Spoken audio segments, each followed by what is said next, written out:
میں اس وقت ہاتھ میں جو کتاب اٹھائے ہوئے ہوں اس کا مبارک نام ہے العطایا النبویہ فی الفتاوی الرضویہ۔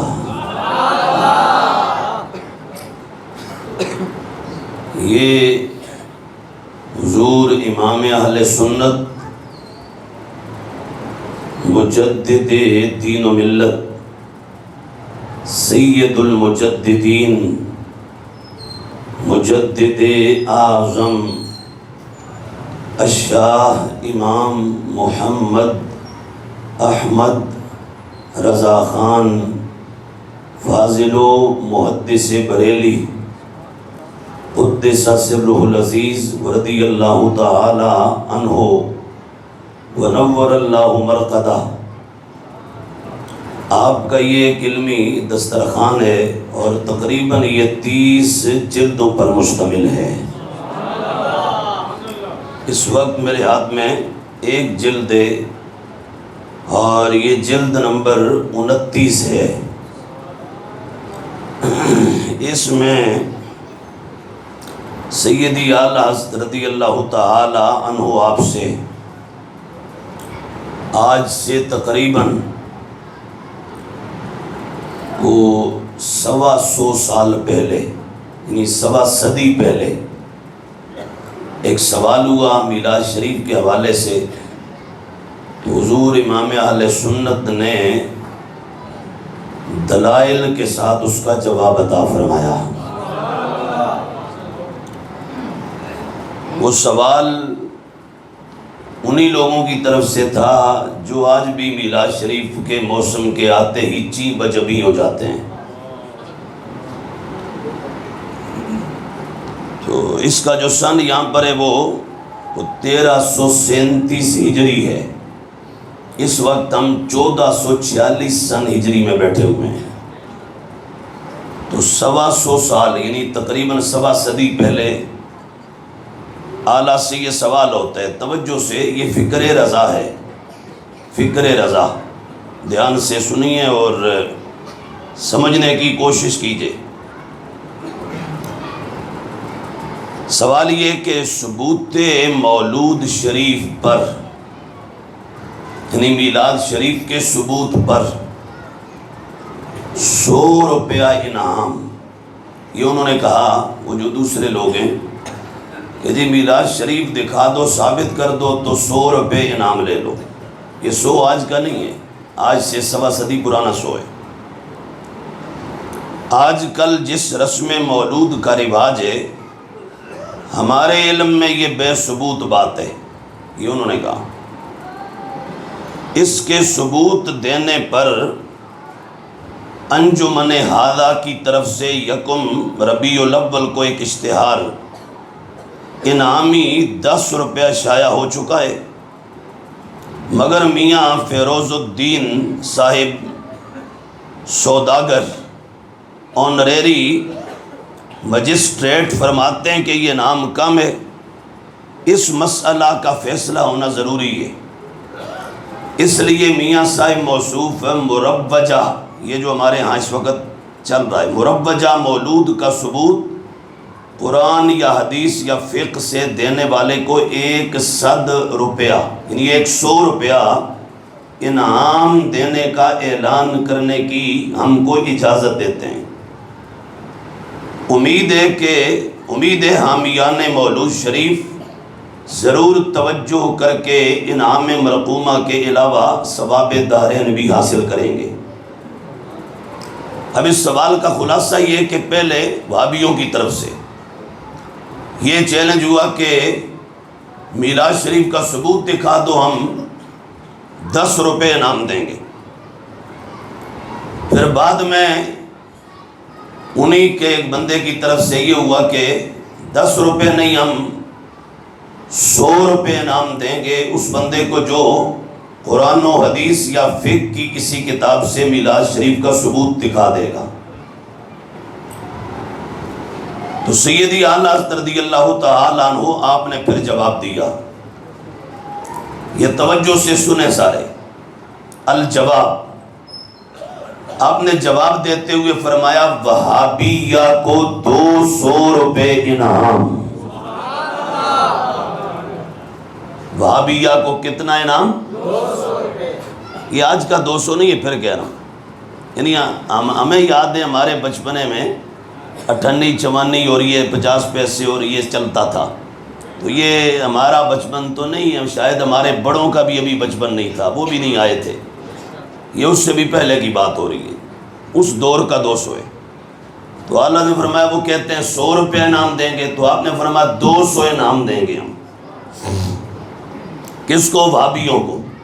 اب بعض لوگ نام لیتے ہوئے بھی ڈرتے ہیں، اور اعلیٰ اس کا کلام بھی جب پڑھتے ہیں ہدایت بخشش تو اس میں جہاں کہیں وہابی آئے تو اس کو چینج کر دیتے ہیں، دیوبندی آئے یا نجدی آئے تو اس کو بدل دیتے ہیں.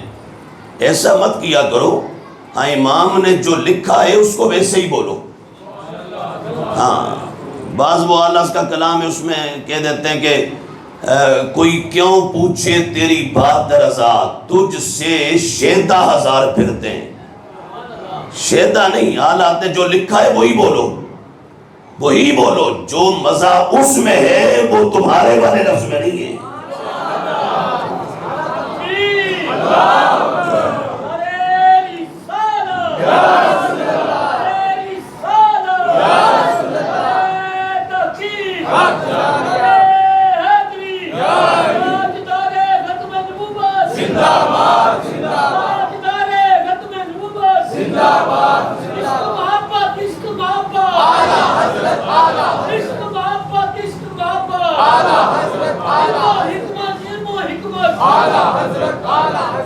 اور ہمارے استاد گرامی فرمایا کرتے تھے تم کوئی امام احمد رضا بریلوی کی طرف سے بطور نمائندہ نہیں پڑھ رہے. ہاں جب یہ کلام پڑھو نا تو تمہیں اعلیٰ حضرت نے کوئی اپنا وکیل نہیں مقرر کیا کہ تم میری طرف سے یہ بات کرو. انہوں نے جب کرنی تھی کر دیے، اب تو تم بات اپنی طرف سے کر رہے ہو. تو جس بارگاہ میں اعلیٰ حضرت تو اپنے آپ کو کہیں تجھ سے کتے، اور ماؤ شما ہمارے اور تمہارے جیسے اٹھ کے کہیں کہ ہم شیدہ، یہ بات تم ان کی طرف سے نہیں کر، اپنی طرف سے کر رہے ہو.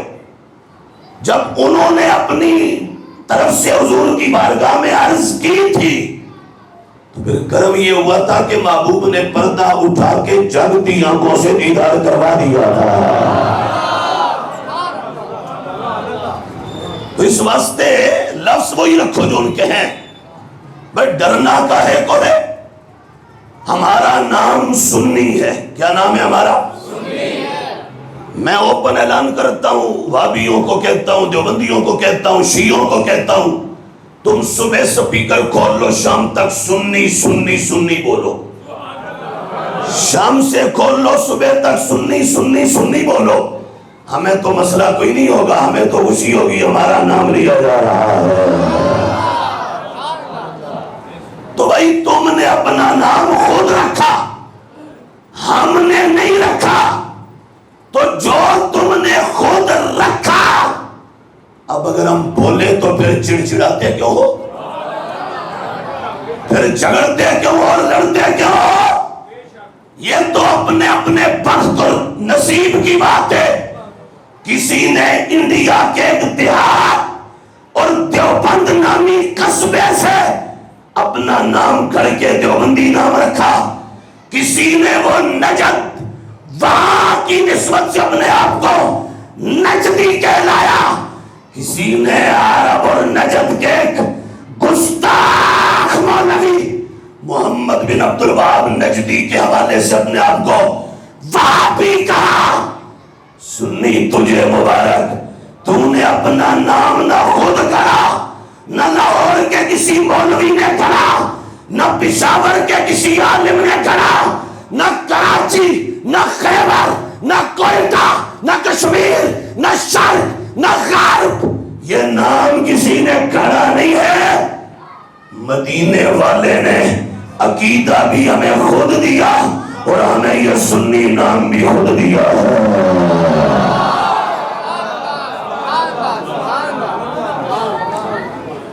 سواستے اگر نام میں لے رہا ہوں تو اس سے مت کوئی چڑ چڑائے یا اس سے مت کوئی چین بجبی ہو. ہے یہ نام ہے آپ لوگوں کا؟ تو اعلیٰ فرماتے ہیں، وہ کہتے ہیں 100 روپے انعام. فرمایا وہابیہ کو 200 روپے انعام. سنی ذرا لذت تو لے امام کے جملوں کی. کیا باتیں کرتے ہو. اب وہ پنجابی کا ایک محاورہ ہے کہ ذاتی کوڑ کلی تے شتیرہ نال جپے ہے. میں اس کو یوں کر کے کہا کرتا ہوں، ذاتی کوڑ کلی تے مڑ کھمبیاں نال جپے. وہ کمبلیا کرنٹ لگ ویسی. ہوش کر بازا، اپنی اوقات میں رہ، اپنی حیثیت سے مت باہر آ. میں نے ابھی بھی اس آج کے دور تک بلکہ ابھی تازہ لیٹسٹ تازہ بالکل اس موسم میں وہابیوں نے جو میلاد کے خلاف کتابیں لکھی، میں مسجد میں بیٹھا ہوں، وہ بھی میں نے خرید کے اول سے آخر تک پڑھی ہیں. خدا گواہ ہے، سوائے ٹامک ٹوئیاں مارنے کے اٹکل پچو اور کھوڑے عقل کے ڈھگوسلوں کے اور وہابیوں کے دامن میں کوئی شے نہیں ہے. صرف بوز نبی اور نبی علیہ السلام کی عداوت و دشمنی کی نحوست ہے ان کے پاس. اور سنی سے پوچھ، سنی کہتا ہے میں تجھے رب کا قرآن سناتا ہوں. یہ ہے آلس کا جواب. سنیے اب توجہ سے. آلس فرماتے ہیں وہابیہ کو 200 روپے انعام. 200 روپے. اور اب پہلی دلیل ہے، بالکل آسان سادہ ہے. توجہ سے. جو آیت میں نے ابھی خطبے میں جس سورت کی کچھ آیات پڑھی، اسی سورت کی آخری آیت ہے، سورہ دہا. اعلیٰ فرماتے ہیں، اللہ تعالیٰ فرماتا ہے وَأَمَّا بِنِعْمَةِ رَبِّكَ فَحَدِّثْ. مانا یہ یہاں سے سن لو یا کسی کا جا کے ترجمہ اٹھا کے پڑھ لو. ترجمہ ہے اپنے رب کی نعمت کا خوب چرچا کرو. اب یہ تو ہے قرآن کی آیت اور اس کا ترجمہ. اس پر میرے امام کے جو کومنٹس ہیں وہ سنیے ذرا. اعلیٰ فرماتے ہیں اگر وہابیہ ثبوت دے دیں کہ رسول اللہ صلی اللہ تعالی علیہ وآلہ وصحبہ وبارک وسلم کی ولادت نعمت نہیں، حضور کی ولادت نعمت، اگر وہابی یہ ثبوت دے دیں کہ رسول اللہ صلی اللہ تعالی علیہ وآلہ وصحبہ وبارک وسلم کی ولادت نعمت نہیں، یا مجلس میلاد مبارک اس نعمت کا چرچا نہیں، تو 40 روپے انعام دیں گے. اب پہلے قرآن کی آیت اللہ فرماتے ہیں وَأَمَّا بِنِعْمَةِ رَبِّكَ فَحَدِّثْ.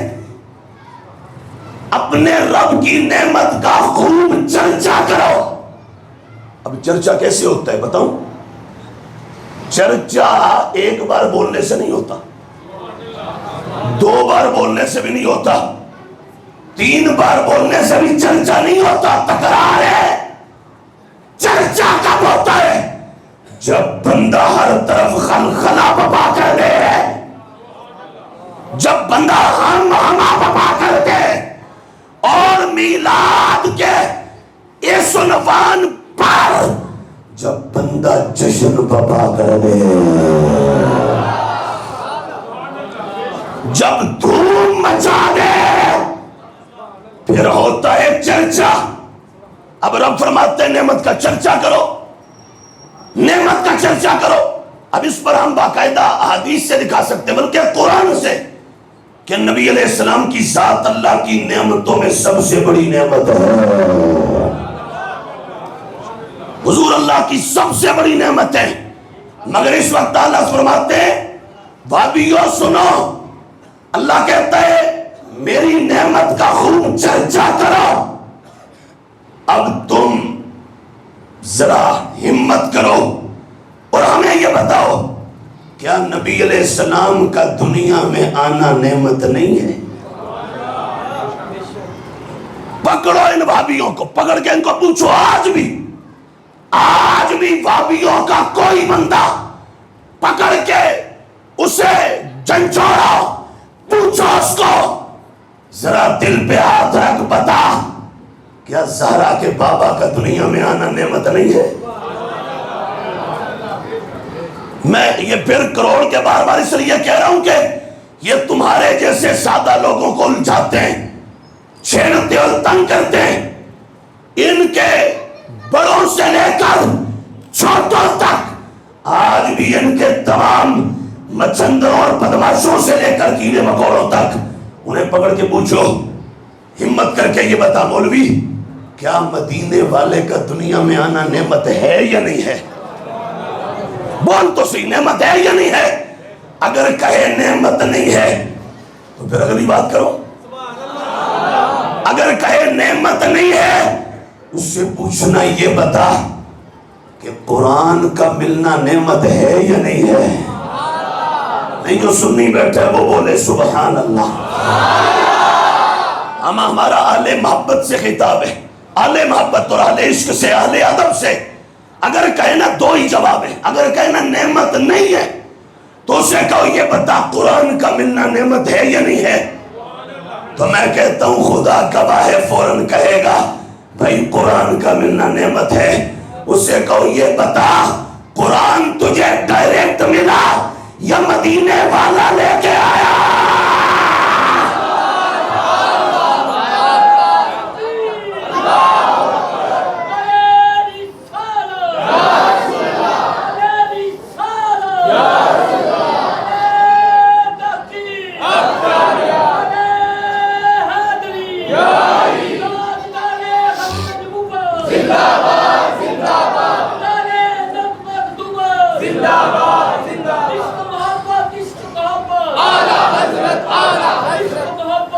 سنیے بھائی، سمجھ بھی آ رہی ہے یا نہیں آ رہی؟ اب قرآن کہتا ہے نعمت کا خوب چرچا کرو. اب بھابیوں سے پوچھو ان سے، حضور کا آنا، حضور کی ولادت، اس کائنات میں حضور کی جلوہ کری زہرا کے بابا کا آنا نعمت ہے یا نہیں ہے؟ ہے یا نہیں ہے؟ ایک جواب دو. اگر کہے نہیں ہے، اگر وہ کہے وہ کہے نہیں ہے، اسے کو بول قرآن کا ملنا نعمت ہے یا نہیں ہے؟ اسلام کا ملنا نعمت ہے یا نہیں ہے؟ تو ضروری اور لا محالہ کہے گا قرآن کا ملنا نعمت، اسلام کا ملنا نعمت. اسے کو نہ شکرے او البیلے، قرآن ڈائریکٹ نہیں آیا، اسلام تجھے مجھے ڈائریکٹ نہیں ملا، یہ سارا کچھ مدینے والے نے دیا ہے. جن کا صدقہ ہمیں یہ سب کچھ ملا اور جن کی وجہ سے یہ سب کچھ ملا، جن کی وجہ سے ملا، اب وہ ملنے والا اسے تو تم نعمت کہو، اور جن کی وجہ سے ملا انہیں نعمت نہ کہو. اس سے زیادہ پھر اور البیلا پن کو کیا ہوتا ہے؟ اس سے زیادہ پھر اور کوتن پن کیا ہوتا ہے؟ اس سے زیادہ جہالت کی بات کیا ہوتی ہے؟ اگر قرآن نعمت، اگر اسلام نعمت، اگر دین نعمت، اگر توحید نعمت، اگر نماز نعمت، زکوٰۃ نعمت، حج نعمت، رمضان نعمت، یہ سب نعمتیں ہیں، تو یہ ساری نعمتیں تو مدینے والا لے کے آیا ہے. اب یہ ہے اس صورت میں جب وہ کہ نعمت نہیں ہے، پھر پکڑو جھنجھوڑو. میں کہتا ہوں جواب کوئی نہیں ان کے پاس. اور دوسری بات، ادھر نہ ہو، دوسری طرف آ جاؤ. اگر آپ پوچھیں نعمت ہے یا نہیں ہے، اگر کہیں ہاں نعمت ہے، اگر کہیں ہاں نعمت ہے، بولو بھائی، اگر کہیں ہاں نعمت ہے، حضور کا آنا نعمت ہے، تو اسے کو رب تو کہتا ہے نعمت کا چرچا کرو. تو چرچا کیسے ہوگا؟ چرچا ایسے ہوگا کہ ادھر ربیع الاول کا چاند طلوع ہو، ادھر تیرے گھر میں اندھیرا چھا جائے، ادھر میلاد کا سما بپا اور موسم بہار آئے، یہ مقدس سیزن آئے، اور تیرا گھر بجھا بجھا ہو، تیری زبان پہ تالے چڑھ جائیں اور تیرا بوتا بند ہو جائے. ایسے تو چرچا نہیں ہوتا. چرچا کیسے ہوتا ہے؟ چرچا تو ایسے ہوتا ہے کہ پھر کہنا پڑے گا زمین کی بہاروں فلک کے نظاروں سب عید مناؤ حضور آ گئے۔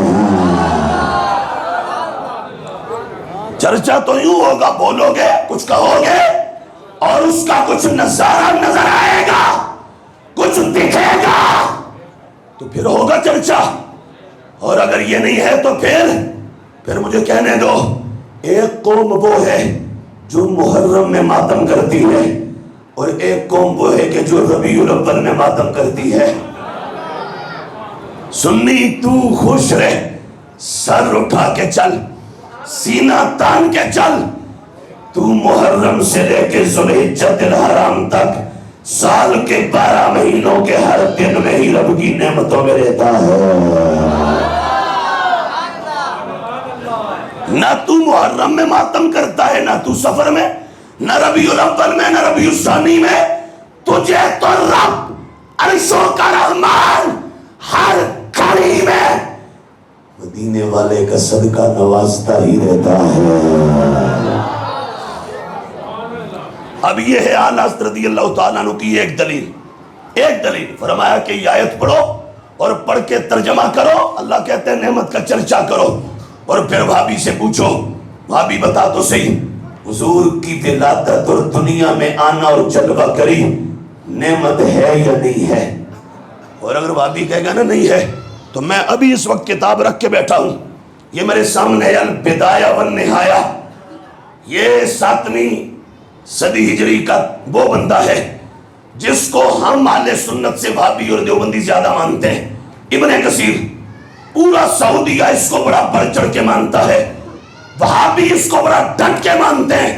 اگر کہے گا نا حضور کا آنا نعمت نہیں ہے، میں اس ابن کثیر کی کتاب سے ابھی پڑھ دوں گا، کیا میں کہوں گا ایک کمینے تو کہتا ہے نعمت نہیں ہے، میرے نبی تو جب آئے تھے تب جانوروں نے بھی کہا تھا سونا آ گیا ہے، حیوانوں نے بھی حضور کی آمد اور کائنات کے والی کی اس دنیا میں آمد اور جلوہ گری پر خوشیوں کا اظہار کیا تھا۔ تو پھر تو حیوانوں سے بھی کیا گزرا ہے؟ تجھ سے تو 4 ٹانگوں والے پھر وہ بہتر رہ گئے، انہوں نے بھی ادھر والوں نے ادھر والوں کو، ادھر والوں نے ادھر والوں کو، انہوں نے کہا معلوم ہے کون آ گیا؟ بھیڑیوں نے بھی کہا نبیوں کا امام آ گیا ہے۔ یہ میں نہ دکھاؤں حدیث میں مجھے یہ سب مواد ہمارے سامنے، میں آپ کو جانوروں سے دکھا سکتا ہوں۔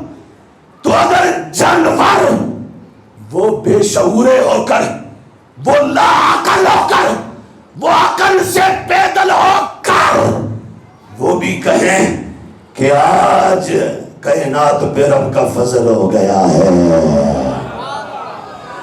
تو پھر بھابی کو تو سوچنا چاہیے نا کہ یہ کہاں کھڑا ہے، کس نقطے پہ کھڑا ہے اور کس دھرم پر کھڑا ہے، کہ جو دھرم حیوانوں جتنی بھی شعور نہیں رکھتا، حیوانوں جتنی بھی سمجھ جن کو نصیب نہیں ہے، تو ہم اللہ کا شکر ادا کرتے ہیں کہ ہم نے آج کی بد عقیدگی کی رو میں بہ کر عقیدہ برباد نہیں کیا۔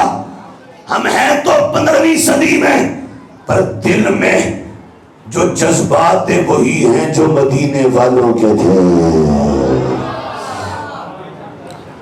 جو مکے والوں کے تھے، جو حرمین طیبین والوں کے تھے، اور جو عرب کی سرزمین کے واسیوں کے تھے، آج بھی وہ رب نے ہمیں عطا فرمائے ہیں۔ اب یہ آلس کا جو ارشاد گرامی اس کا ایک اقتباس ہے، ایک جملہ کہنے وہ ہے جو میں نے آپ کے سامنے کوٹ کیا۔ اب میں آگے پڑھوں گا تو وقت ابھی اس کی بھی تشریح پر بہت لگے گا، بہت وقت لگے گا، اور میں یہ بھی کہہ دوں میں مسجد میں بیٹھا ہوں، یہ جو فتاوی رضویہ شریف ہے نا یہ کو 30 جلدوں میں ہے، ہم نے اس وقت تک تقریباً پورا فتاوی رضویہ میں نے اللہ کے فضل سے تقریباً 15 مرتبہ اول تاخر پورا پڑھا ہے۔ یہ ابھی طالب علم بیٹھے ہیں، میں ان کو 16 سبق پڑھاتا ہوں، یہ میرے کلاس فیلو ہیں۔ مدارس میں عام طور پہ اساتذہ 2 یا 4 یا 5 سبق ہوتے ہیں، میں خدا کی قسم مسجد میں بیٹھا ہوں 16 سبق پڑھاتا ہوں. تفسیر جلالین مدرسوں میں 5ویں سال میں پڑھائی جاتی ہے، 11ویں پارے سے 14ویں تک یا 15ویں تک، تو 5 پارے یا 4 پارے. ہمارے پہلے سال کے بچے تفسیر جلالین کا سبق پڑھتے ہیں. پہلے 3 پارے پڑھ چکے ہیں، 4تھا پارا پڑھ رہے ہیں. ابھی صبح سبق پڑھا کے بیٹھا ہوں. وَإِذْ غَدَوْتَ، ابھی صبح پڑھا کے 4تھا پارا بیٹھا ہوں یہاں پہ.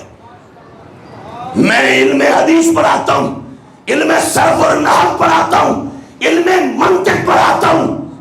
اور ابھی یہاں طالب علم کھڑا کروں گا، اتنا سا بچہ، اتنا سا ابھی کھڑا کروں گا، 100 صفحے کی نحو میر وہ فارسی زبان میں پوری زبانی سنا دے گا. اردو میں نہیں، فارسی میں سنائے گا. اور عربی کی ہدایت النحو کروں گا، وہ زبانی سنائے گا عربی میں. اللہ کا فضل ہے. میں یہ فتاوی رضویہ جب پڑھتا ہوں نا، انڈیا کا ایک شہر ہے مراد آباد، نام سنے؟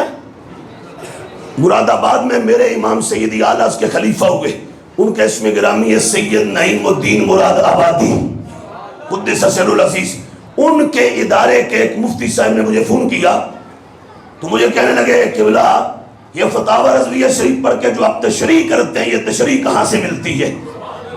یہ جو آپ وضاحت کرتے ہیں، یہ وضاحتی نوٹ کوئی آپ نے کہیں سے لیے؟ میں نے کہا بھائی ہم تو پاکستان میں رہتے، اللہ کے بندو تم بریلیا قریب آ رہتے ہو. میں نے کہا اعلیٰ کی طرف متوجہ ہو جاؤ. وہ نے کہا ہے کرم کریں گے سارے عقدے کھل جائیں گے. کتاب پڑھنے کا بھی ایک ڈھنگ ہوتا ہے. کتاب پڑھنے سے پہلے کچھ تقاضے پورے کرنے پڑتے ہیں، پھر کتاب بندے سے بات کرتی ہے. وگرنہ کتاب پھر اپنا مزاج رکھے گی، تم اپنے مزاج میں رہو گے. کتاب باتیں کرتی تب ہے جب پہلے کتاب والے سے رشتہ ہوتا ہے. تو اس پر ابھی مزید ہم تشریح کر سکتے ہیں. آگے بھی یہ فتویٰ میں 2 صفحے کا ہے، یہ سارا پڑھوں گا بڑا لمبا ہو جائے گا. لیکن اس کی تشریح میں، اس کی ہی تشریح میں یہاں آپ کو تھوڑا پیچھے لے چلتا ہوں. اور وہ اس طرح کہ مت کوئی بھابی یا دیوبندی کل صبح یہاں کے ہمارے عزیز کو پکڑ کے کہے کہ یہ تو بریلی کے احمد رضا کا حوالہ دیا تھا. میں کہتا ہوں ادھر آ ستم گر، ادھر آ ہنر آزمائیں، تو تیر آزما ہم جگر آزمائیں. یہ میرے ہاتھ میں کتاب ہے، اور یہ بلکہ 2 کتابیں ہیں. ایک کتاب ہے تقریباً کم و بیش 4 صدیاں پرانی، یہ والی جو دائیں ہاتھ میں، اور یہ والی یہ ہے تقریباً 5 صدیاں پرانی. یہ کتاب کتنی پرانی ہے؟ جس کے منہ میں زبان ہے وہ بولے کتنی صدیاں. اور یہ والی 5 صدیاں پرانی، دونوں میں موجود ہے. دونوں کے اندر من و عن عبارت ہے، صرف ایک لفظ کا فرق ہے. ادھر لا ہے، ادھر ما ہے، بس اتنا سا فرق ہے. مضمون سارا ایک ہے. اب میں اس سے پڑھتا ہوں، اس سے. یہ جو میرے ہاتھ میں ہے اس کا نام ہے ما ثبت من السنہ فی ایام السنہ. سال کے 12 مہینوں میں ایک مسلمان کو کیا کرنا چاہیے یہ کتاب بتاتی ہے. اچھا جی، کس کی لکھی ہوئی ہے؟ حضرت علامہ محدث جلیل شیخ عبدالحق محدث دہلوی. کیا ان کا تعارف ہے جنہوں نے کتاب لکھی؟ کیا تعارف ہے ان کا؟ اگر میں اپنی دنیا کا تعارف کروں تو گھنٹوں کا وقت درکار ہے. ایک جملے میں بات کروں تو یہ کون ہے؟ ہم نے اپنے بڑوں سے سنا، وہ فرماتے یہاں ہند کی سرزمین پہ اس بندے کو مدینے والے کا معجزہ کہا جاتا ہے. حضور کا معجزہ. اب یہ تو ہے ہمارا تعارف. ہو سکتا ہے کوئی بھابی دیوبندی کا صبح وہ کہے میں نہیں مانتا. میں کہتا ہوں ادھر آ، ہم تجھے بھی منوا کے اٹھیں گے. یہ میرے ہاتھ میں کتاب ہے، اس کا نام ہے ملفوظات حکیم الامت. یہ دیوبندی مسلک کا چوٹی کا مولوی اشرف علی تھانوی، جسے وہ حکیم کہتے ہیں. کیا کہتے ہیں؟ بولو تو صحیح. ہاں ہمارا نہیں، ان کا حکیم ہے، ان کا حکیم ہے. میں کہتا ہوں اپنے حکیم سے تو شفا لے لو. یہ دیوبند دھرم کا حکیم ہے اشرف علی تھانوی.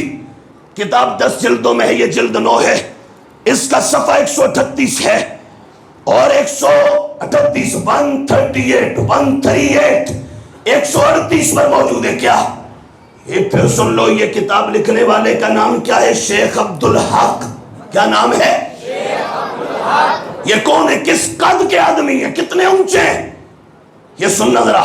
اشرف علی تھانوی کہتے ہیں اپنی اس کتاب میں، یہ ہم نے نہیں چھاپی، مکتبہ اشرفیہ جامعہ اشرفیہ فیروز پور روڈ لاہور پاکستان، یہ یہاں مسلم ٹاؤن اچھرا میں دیوبندیوں کا مرکز ہے، دیوبند کا ادارہ ہے، انہوں نے کتاب چھاپی ہے. اور جس مولوی تھانوی کے نام پر یہ مدرسہ ہے اسی کی کتاب ہے یہ اشرف علی تھانوی. اس نے کیا لکھا؟ کہتا ہے، توجہ سے، کہتا ہے بعض اولیاء اللہ. کیا؟ نہیں کنجوس ہو کے نہیں بولنا بھائی، جنے بڑھ کے بولنا. کیا؟ ہاں اگر ہم سے تقریر کروانی ہے تو پھر اقبال نے کہا تھا در جہاں نہ تو اگر مردان عزیز ہم چوں مردان جا سپردن زندگیز. جڑا بن کے جی جڑا نہیں جی سکتا تو ایسے جینے سے مر جانا ہی بہتر ہے. مرد بن کے جیا کوئی نہیں کھاتا تمہیں، خدا گواہ ہے زندگی جو رب نے دے دی ہے اس میں 1 سیکنڈ کا کوئی اضافہ بھی نہیں کر سکتا، اور کوئی دنیا کا بدماش 1 سیکنڈ کم بھی نہیں کر سکتا. جو رب نے دے دی ہے وہ ہم نے پوری کر کے جانا ہے، گزار کے جانا ہے. نہ ہمیں ڈر نجد و دیوبند سے ہے، نہ ہمیں ڈر ایران کا ہے، وجہ ہمارے اوپر سایہ مدینے والے کا ہے. میرے اس محفل کے اندر میرے والد گرامی بھی بیٹھے ہوئے ہیں. ہاں اس محفل میں میرے فیملی کے اتنے لوگ بیٹھے ہیں کہ میں بھی گنوں تو وقت لگ جائے گا. میرے عزیز کئی بیٹھے ہیں. میں ابھی 3-4 سال میں پڑھتا تھا جب میں نے اپنے کے پی کے اور مانسیرا کے علاقے میں دیوبندیت کو ہم نے الٹا کر کے سنی عقیدے کا نعرہ لگایا تھا. ہمارے بڑے بڑے چندر مولوی ہمارے اہل سنت کے انہوں نے کہا بس کر دو، اور میں نے کہا صرف مجھے سال میں 1 تقریر کروا لو، میں سارے سال کی دیوبندیوں کی محنت میں پانی نہ پھیر دوں، مجھے رضا کا بیٹا بیٹا نہ کہنا. اور ابھی یہاں ایک عزیز بیٹھے ہیں، ان کو پتہ ہے کہ 2 سال پہلے یا 4 سال پہلے یا 5 سال پہلے ہمارے ہزارے کے کچھ لوگ آئے، ایک بزرگ تھے، میں نام بھی لے لیتا ہوں، لالا میر زمان نام تھا، غالباً یہاں بند روڈ پہ دکان ہے، ہمارے گھر یا عید کے موقع پر آئے. انہوں نے مجھے کہا ڈاکٹر صاحب آج تے ہر کوئی آتا ہے میں یہ کیتا میں وہ کیتا میں فلانا کیتا، خدا گواہ ہے ہمیں آپ کی تقریروں سے پہلے پتہ ہی نہیں تھا سنی کون ہوتا ہے دیوبندی کون ہوتا ہے. آپ کی تقریروں نے ان کے ٹوٹے کیے ہیں. تو ہم نے یہ جو تند و تیز جملے میں نے آج نہیں سیکھے، نہ میں نے آج یہ سبق پڑھا ہے، میں نے کسی سے ادھار نہیں لیا، میں نے جب سے اور سنبھالا ارادہ کیا تھا رب زندگی جتنی بھی دے گا وہ مدینے والے کی عزت پہ پہرا دیتے گزاریں گے، سنی عقیدہ بیان کرتے گزاریں گے. اور ابھی تو سال نہیں ہوا، نومبر شروع نہیں ہوا نا، ابھی 26 نومبر پچھلے سال پنجاب حکومت کا محسن نقوی وزیر اعلیٰ شیعہ، آئی جی شیعہ، ڈی آئی جی شیعہ 50 ذاکر جمع ہو کے وزیر اعلیٰ کے پاس جا کے میرے والے سے کیسیاں کرتے رہے، آئی جی کے پاس جاتے رہے، ڈی آئی جی کے پاس جاتے رہے، اور جا کے ایک ہی بات کرتے. ایک میٹنگ مجھے لاہور کے ایک مرکز میں بٹھا کر دارالافتاء میں بٹھا کے 2 گھنٹے صرف شیعوں کی ویڈیوز دکھائی گئی، 2 گھنٹے ویڈیوز نیٹ سے دکھائی گئی، اور مجھے کہا گیا بندیا غور کر اپنے حالات پر، سوچ بچار کر، نظر ثانی کر. میرے استاد بھی بیٹھے تھے. میں نے کہا قبلہ میں اب جہاں جا چکا ہوں نا وہاں سے واپسی کا سفر کوئی نہیں ہے، واپسی کا رستہ کوئی نہیں بچا. ہاں 2 ہی راستے ہیں، یا موت یا دشمن کے ٹوٹے کر دوں گا، 2 ہی راستے ہیں. اور اللہ کا فضل ہے یہ کئی لوگ تو یہاں بیٹھے ان کو معلوم بھی ہے، ہماری یاسین صاحب ان کو بھی پتا ہے. پھر وقت گزر گیا، پھر ایسے گزرا کہ ہمیں پورے شیعہ مذہب نے مل کے چیلنج کیا پورے شیعہ مذہب نے، ان کے پوری دنیا کے مولوی اس مولوی کی پوسٹ پر تھے۔ اور اینڈ کیا ہوا؟ مناظرے والے دن سے 4 دن پہلے آ کے وہ مولوی پنجاب حکومت کو لکھ کے دے گیا میں مناظرہ نہیں کر سکتا۔ ہمیں گورنمنٹ نے رابطہ کر کے کہا، انہوں نے کہا لکھ کے دے دیا حیدری صاحب آپ نے تو چیلنج نہیں کیا تھا، چیلنج اس نے کیا تھا، آپ نے تو قبول کیا تھا، زیادہ ذمہ داری اس پر تھی، وہ بھاگ گئے، لکھ کے دے گیا آپ فاتح ہیں، جیت گئے، شکست کھا گیا وہ، ہم آپ کو کاپی دے دیتے ہیں۔ میں نے فوراً دماغ پہ بوجھ ڈالا، اللہ نے ہمیں وکیلوں سے تگڑا دماغ دیا ہے۔ میں نے سوچا، میں نے کہا اچھا بندیا کاپی کس کس کو دکھاؤں گا، کس کس کو کاپی دکھا کے کہوں گا دیکھو وہ ہار گیا بھاگ گیا تھا۔ میں نے کہا کون مانے گا؟ میں نے کہا نہیں ایسے نہیں چلے گا، اسے کہو جیسے پہلے تو نے غنڈوں کے کہنے پر ہمیں للکارا اور چیلنج کیا تھا، اب ذرا ویڈیو بیان جاری کرو، ہم مناظرہ نہیں کر سکتے، تم ابھی بیان جاری کرو، ابھی عصر کا وقت ہے، مغرب تک ہمارا بیان آ جائے گا۔ پھر اگر میں نے اپنے گھر میں بیٹھ کے کانپتے ہاتھوں سے بیان دیا تھا، ہاں کانپتے ہاتھوں سے گھر میں بیٹھ کے اس کے ہاتھ کام نہیں کر رہے تھے، زبان لڑکھڑا رہی تھی، تو بہرحال کہنے کا مقصد یہ ہے اے حضور کے غلام سنی، عقیدہ چھپایا نہیں جاتا، عقیدہ ڈنکے کی چوٹ پہ بیان کیا جاتا ہے۔ ابھی ہمارا ہزارے کا ایک بچہ بیٹھے ہمارے پاس درس نظامی پڑھتا ہے، ابھی آ کے مجھے اس نے ہمارے علاقے کے ایک مولانا کا یہ بیان بتایا، مجھے کہتا ہے ابھی اس سال ایک جگہ دیوبندیوں نے رولا کیا، ہمارے ایک مولانا انہوں نے کہا کہ اگر ڈاکٹر صاحب کی تقریریں ایسے ہی ہوتی رہتی جیسے کبھی ہوتی تھی تو یہ دیوبندی آج تک ان کا جنازہ نکل چکا ہوتا ہے۔ یہ ابھی تازہ بیان ہے، ابھی تازہ۔ تو کہنے کا میں یہ نہیں کہ آج کوئی یہاں آپ کے سامنے بیٹھا ہوں، مجھے 25واں سال ہے پڑھتے ہوئے پڑھاتے ہوئے، اور 18واں سال ہے پورے ملک کے میدانوں میں اتر کے بولتے ہوئے۔ میں ابھی بول رہا ہوں، میں ابھی تمہیں بولوں گا، ابھی آگے جا کے بولوں گا، 2 پروگرام 2 جلسے، کل ایک رات میں سیالکوٹ میں کروں گا جا کے۔ ہمارا سارا سال ایسے ہی ہے۔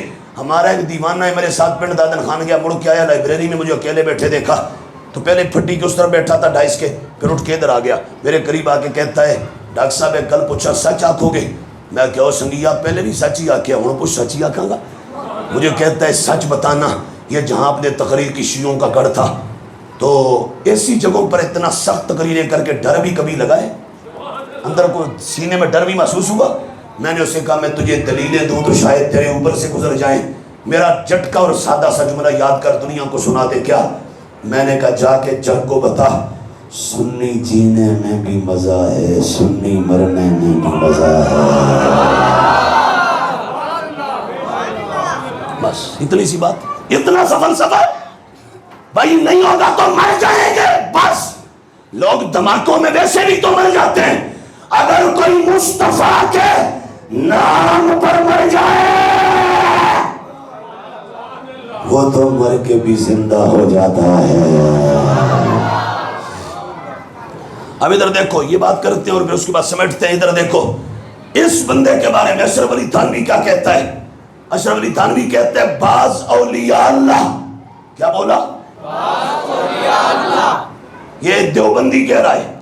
آج یہاں دائیں بائیں اگر کہیں دیوبندی رہتے ہیں اور اپنے کسی گرو کو بلائیں تو اس کتاب کو دکھائیے گا انہیں، یہ جامعہ اشرفیہ مسلم ٹاؤن نے چھاپی اشرف علی تھانوی کی کتاب، یہ اس کی جلد 9 ہے، اس کا صفحہ 138 ہے۔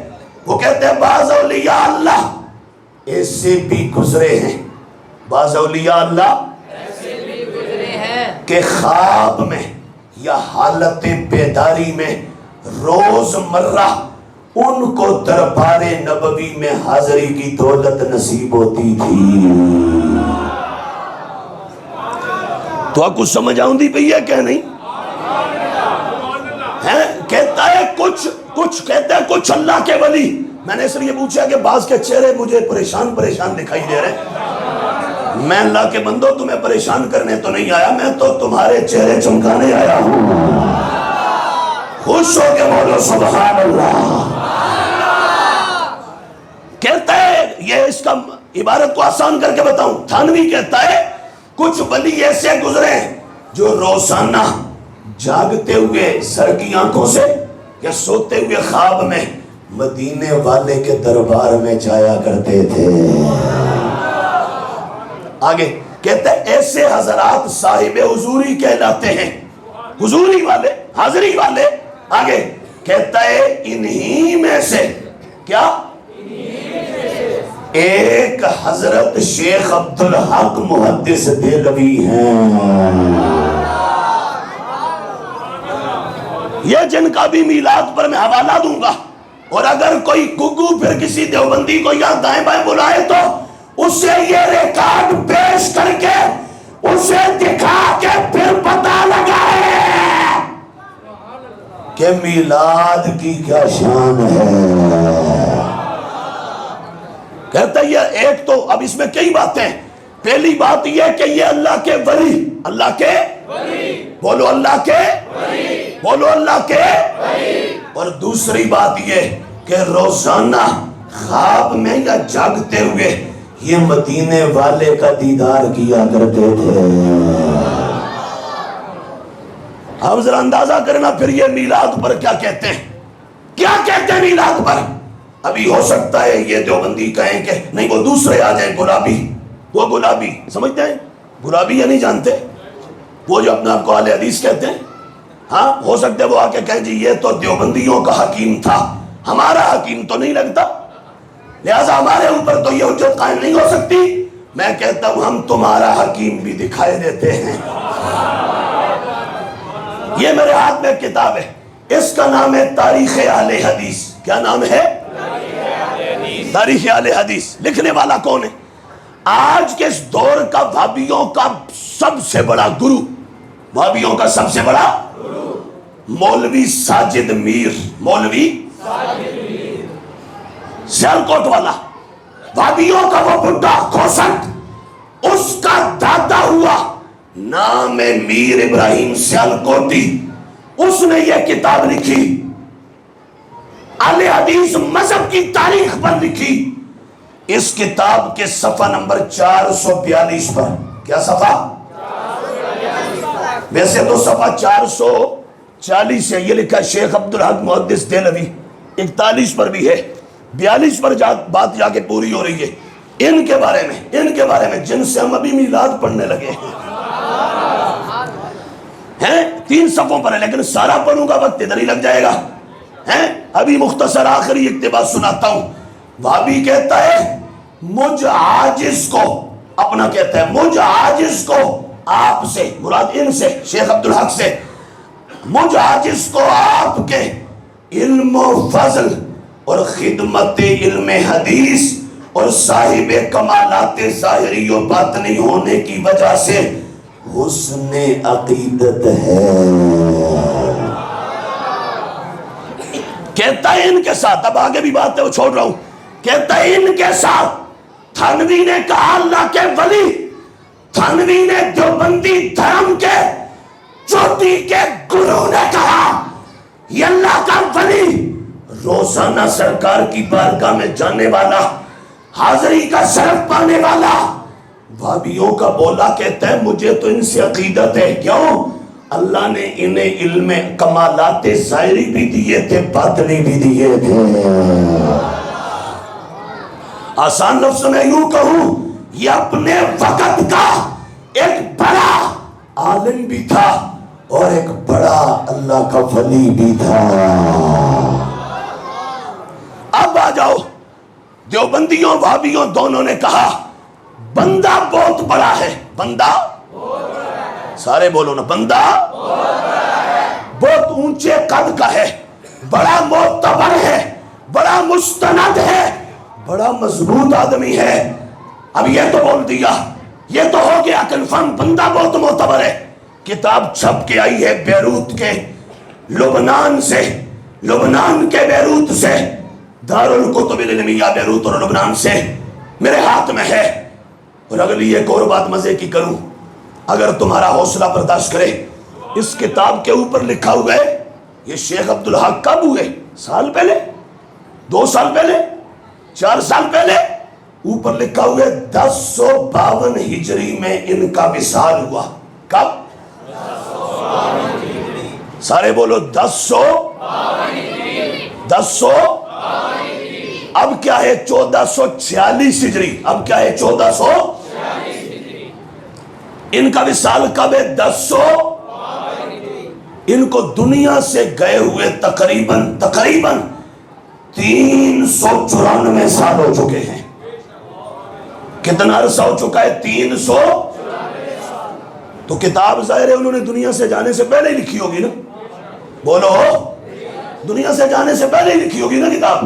تو تقریباً 4 صدیاں پرانا اس امت کا امام، کتنی صدیاں؟ 4 صدیاں۔ اب آ جاؤ میلاد پر اعتراض دیوبندیوں اور بھابیوں دونوں کو۔ اس کتاب کی عمر تو کتنی ہے؟ 4 صدیاں۔ کتنی؟ 4 صدیاں۔ اب ذرا دیکھ لیتے ہیں دیوبندی بھابی ان کے مذہب کی کتنی عمر ہے، پتہ تو چلے بھئی یہ جو ہم سے الجھتے ہیں ان کی حیثیت کیا ہے۔ تو آ جاؤ، یہ جو غیر مقلد ہیں، یہ والے جو اہل حدیث اپنے آپ کو کہتے ہیں، ان کا نام بھابی، یہ غیر مقلد، ان کے اپنے مولوی ثناء اللہ منتسری نے لکھا رسائل ثنائیہ میں، کہتا ہے ہمارے مولوی محمد حسین بٹالوی نے 1886 سن عیسوی میں انگریز کی عدالت میں درخواست دی کہ خدا کے لیے ہمارا نام سرکاری کھاتے میں اہل حدیث چڑھاؤ، لوگ بھابی کہہ کے ہمیں تنگ کرتے ہیں۔ کب درخواست دی تھی؟ 1886 سن عیسوی میں، 1886 سن عیسوی میں۔ اب کیا ہے؟ 2024۔ اب کیا ہے؟ 2024۔ بولو تو صحیح، اب کیا 2024؟ کیا ہے 2024؟ 1886 سے اب 2024 تک کتنے سال بنتے ہیں؟ 138 سال۔ کتنے؟ بولو تو صحیح۔ یعنی اس مذہب کی کل عمر بنی 138 سال، یہاں بر صغیر پاک و ہند میں 138 سال۔ اب آ جاؤ دیوبندی، یہ کب سے؟ تو ان کا اپنا لکھا ہوا ریکارڈ، میں جو فگر بول رہا ہوں یہ فگر اگر ایک زیر زبر کے برابر بھی اوپر نیچے ہو تو میرا گریبان پکڑ لینا۔ یہ دیوبندی کب ہے؟ انڈیا میں ایک دیہات ہے، ایک قصبہ ہے، ایک دیہات ہے، اس کا نام تھا دیوبند۔ اس جگہ ایک مدرسہ بنا، وہاں سے جو مذہب پیدا ہوا اسے دیوبندی مذہب کہتے ہیں۔ وہ مدرسہ کب بنا؟ 1288 ہجری میں۔ 1288 ہجری میں۔ بولو 1288 ہجری میں۔ دب کے بولو 1288 ہجری میں۔ اب کیا ہے؟ 1446 ہجری۔ یہ عرصہ بنتا ہے 158 سال۔ کتنا؟ 158 سال۔ سارے بولو 158 سال۔ اب میلاد پر ایک اعتراض ہے بھابیوں کو، کل عمر جن کی 138 سال، ایک اعتراض ہے دیوبندیوں کو جن کی کل عمر 158 سال۔ ہو سکتا ہے کل صبح یہاں لاہور پریس کلب پر دونوں احتجاج کریں، کر کے کہیں ہماری عمر زیادہ بنتی تھی، تھوڑی بتائی ہے۔ میں نے کہا وہ زیادہ والی بھی بتا دیتے ہیں، ہم لکاتے چھپاتے نہیں ہیں۔ دونوں کا چونکہ عقیدہ ایک ہے، دونوں کو ملا کے اوپر نجد میں لے جاؤ، محمد بن عبد الوہاب نجدی پر جا کے ان کا اینڈ ہو جاتا ہے۔ یہ اصل وہاں سے چل کے آ رہے ہیں، اس کی آل اولاد ہے۔ محمد بن عبد الوہاب نجدی کب ہوا؟ وہ 1206 ہجری میں مرا۔ 1206۔ اب 1446 سے یہ بنتا ہے تقریباً 240 سال۔ 200 کتنے؟ 240۔ چلو ہم 10 سال اور بڑھا دیتے ہیں، تم 250 سال کر لو۔ چلو ہم 50 سال اور بڑھا دیتے ہیں، تم 3 صدیاں کر لو۔ میں کہتا ہوں ادھر بر صغیر میں بھابیوں کی عمر 138 سال، دیوبندیوں کی 158 سال، دونوں کو اکٹھے کر کے نجد میں عبد الوہاب نجدی پر، محمد بن عبد الوہاب نجدی پہ لے جاؤ۔ کل عمر ہے ان کی 240 سال، 250 سال، اور چلو 3 صدیاں۔ پر پھر بھی کہوں گا بھابیوں دیوبندیوں، تم ہو 3 صدیوں کی پیداوار۔ اور میلاد پر جو میں کتاب دکھانے لگا ہوں، یہ کتاب 4 صدیاں پہلے کی۔ اب جو سنی بیٹھا ہے وہ بولے سبحان اللہ۔ اس ہماری ضرب اور ہماری سٹ کا درد کسی بابی دیوبندی سے پوچھنا، تمہیں سمجھ نہیں آئے گی۔ میں پھر پورا وہ فیصلہ باد والے کہتے ہیں، میں دبل کے کہہ رہا ہوں، یہاں سے دیوبند تک اور وہاں سے نجد تک پوری وہابیت اور دیوبندیت کو للکار کے کہہ رہا ہوں، ادھر بر صغیر پاک و ہند سب کانٹیننٹ میں تمہاری ایک کی عمر 138، ایک کی 158، ملا کے اوپر نجد میں لے جاؤ تو 240 یا 250 یا 3 صدیاں، اور ہمارے ہاتھ میں جو میلاد پر کتاب ہے یہ 4 صدیاں پرانی۔ اب مجھے کہنے دو بھابیو، ابھی تمہارے دادے بھی پیدا نہیں ہوئے تھے، مدینے والے کا میلاد اس سے بھی پہلے ہو رہا تھا۔ ایک اور سخت لفظ ہے وہ بول دوں؟ اگر برداشت کرو تو بول دوں، نہیں تو چھوڑ دوں۔ میں یوں کہوں بھابیو، ہم سے الجھو گے تو جیو گے کیسے؟ سنو، ابھی تمہارے دادے انڈوں میں بھی نہیں آئے تھے، حضور کا میلاد اس سے بھی پہلے ہو رہا تھا۔ اب یہ کتاب کھولنے لگا ہوں، ذرا کھول دوں یا نہ کھولوں؟ وقت تو بہت ہو چکا ہے، کھول دیتا ہوں، تھوڑی سی کھول دیتا ہوں۔ سنیں شیخ عبدالحق کیا فرماتے ہیں، صرف ایک جملہ سناتا ہوں اور بات سمیٹتا ہوں۔ شیخ کیا فرماتے ہیں؟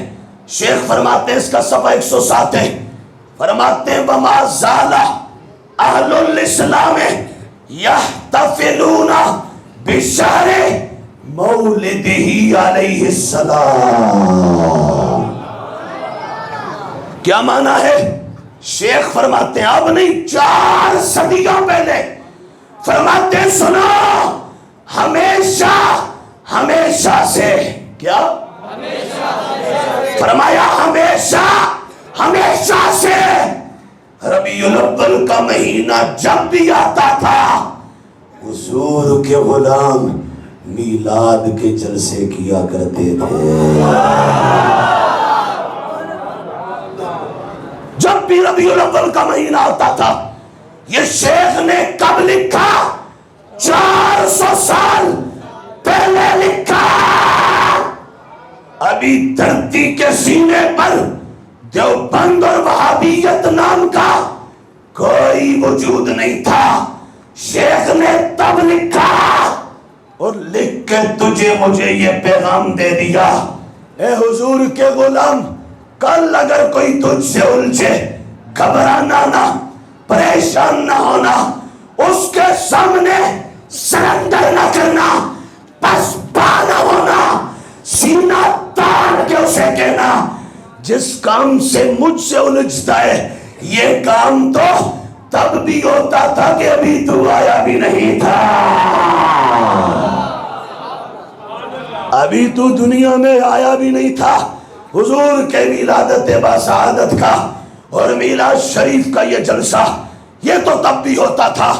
اب اس کے ساتھ اگلی ساری عبارت پڑھوں گا تو پھر بڑا لمبا ہو جائے گا۔ آپ یہ جو یہاں کے احباب ہیں، بالخصوص اس مسجد کے منتظمین، یہاں کے صلاۃ کمیٹی کے ممبران، یہ یہاں کے خطیب محترم صاحب، امام صاحب، نمازی حضرات جنہوں نے دن رات محنت کر کے یہ پروگرام سجایا، ان کو جاتے جاتے دلوں کی ڈھارس دے کے جاتا ہوں، اپنے پاس سے نہیں، شیخ عبدالحق کے پاس سے جو اللہ کا ولی ہے، جو روزانہ مدینے والے کا دیدار کیا کرتا تھا۔ انہوں نے کیا فرمایا؟